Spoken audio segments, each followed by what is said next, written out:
When Cambridge was destroyed in a massive nuclear fireball, it left this, the Cambridge crater. Now, one cool thing about this location that the game never tells you, it doesn't tell you how these ghouls ended up. We all assume the radiation of the nuclear detonation just led to the ghouls just existing here. In fact, these were actually normal ghouls, not feral, who tried to set up a bit of a camp around the area. Now, there's no signs of that. It would have been cool if it looked like a settlement was attempted here, like, like the crater of Adam or something.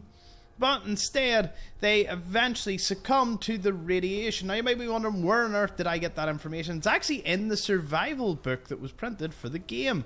So, that's a bit of background on this location that I just found particularly interesting. There's a glowing one and plenty of other ghouls, and usually I disturb them from one of the higher ledges, watch them all run up here one at a time and take them out.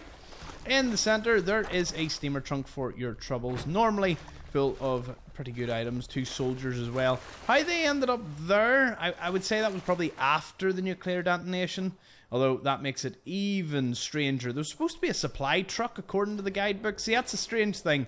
It says that there's a truck full of supplies, but obviously the only thing we can find is that steamer trunk. So if anyone knows if the truck exists, let me know. I have checked round the perimeter many times looking for such a truck. But there's a few unmarked locations, like namely this little camp here, over towards the sort of northern side of the crater. Arlen from the Slog, he often visited here, because I believe his family lived here, and he kind of just comes as a bit of a memorial to them. There are a few ghouls around that aren't in the crater. The ones in don't tend to wander out, and there's just a few around. Presumably if you shoot one of them, it'll attract the rest of the horde. It was a pity that ghouls, I mean, after the early part of the game, the ghouls are pushovers, but I would love to install a mod at some point to actually have ghouls be like a real sort of zombie apocalypse. I think that would be pretty awesome to see.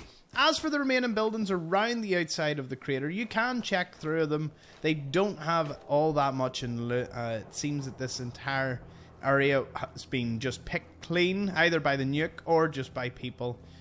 Over the years here, I have went to even all the inaccessible buildings.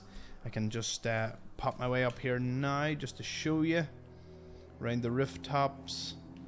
There's a wee dresser over in this one. As for the rest, it's pretty empty. It's always good to just see all the out-of-bounds places. We've got Monsignor Plaza over there, Richard's little stand. And behind us, of course, we have Green Tech Genetics in the shadow of the place. So yeah, the crater itself is pretty cool. Finding out about the fact it was feral, or it was ghouls that moved in and they turned feral, is just a little bit of icing on the cake. So the crater itself is in the middle of Cambridge, near Monsignor Plaza and Green Tech Genetics. Thank you for watching.